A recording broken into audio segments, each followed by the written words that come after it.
Hey, it's Jamie, and today we're rehashing Ezekiel 13 to 15. There's a serious message for literally everyone in today's chapters, and I'm wondering if you caught it too for those that went ahead and read ahead.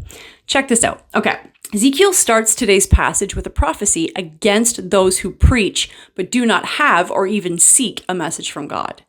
He compares them to people who coat a wall with whitewash rather than repair the damage. True story, when I was in college and had no money, I didn't know how to fix holes in the walls, so I used to use white toothpaste and put it against the wall perfectly like drywall mud and then go over it with wet paint. But anyways, when God gives him this prophecy, he refers to those who speak in platitudes and fluffy remarks instead of speaking the hard words with which God condemns sins. Does this sound familiar?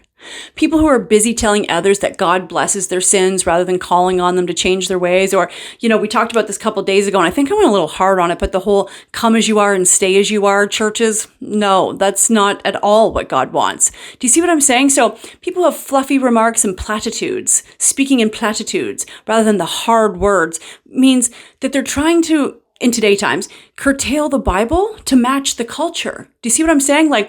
Okay, you know what, go ahead and gamble, or go ahead and be gay, or go ahead and lie because this, and this is how we're going to shape this, and it doesn't really go to the Bible, but we're going to stretch those words out and try and make them fit. You know what I mean? I'm looking at you, Vatican, by the way. The very idea that people like this exist still today shows how much we humans are programmed to hate the truth if it makes us feel icky or if it pertains to us.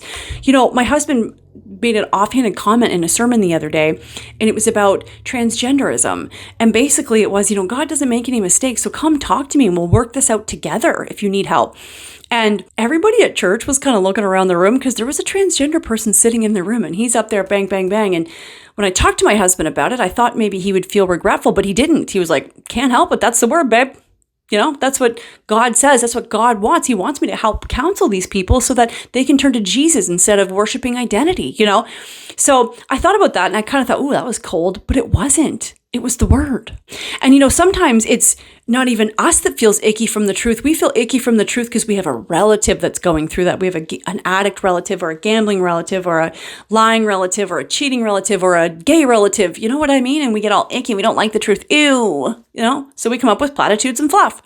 From preachers to even relatives, we would rather they justify our attitude, cheer us on for putting our desires first. Hashtag boss babe, hashtag living my best life, hashtag blessed. You know what I mean? Those people cheer us on for putting our desires first before the Lord. And it's like, hashtag meh. We want people to vindicate our wrongdoings rather than call us out for completely sucking. And that's just, somehow human nature, isn't it? I heard once, if it's a sin to get it, a sin to do it, or a sin to keep it, it isn't for the Lord. And I said that the other day because that motto has actually stopped my hand a time or two when I'm trying to figure out if it's from evil or from the Lord, what I'm feeling in my head. It's a mantra we should all live by, really. We got to keep working on that until it just sits in the front of our brains. So, when we go to do something, it's like, nope. Ezekiel relays here that the Lord is sick of those who make an idol out of themselves, meaning they just decide they're justified. They don't seek out the Lord's answer. And if they do and they don't like it, they just move on to the next guy until they hear exactly what they want to hear. And I remember a little while ago, me telling you guys that I've done that before. I don't do it anymore. But I have had something to share, and I'm all riled up about something, and I tell my husband, and he's like, that sucks. I'm like, oh gosh, you have to be angry with me.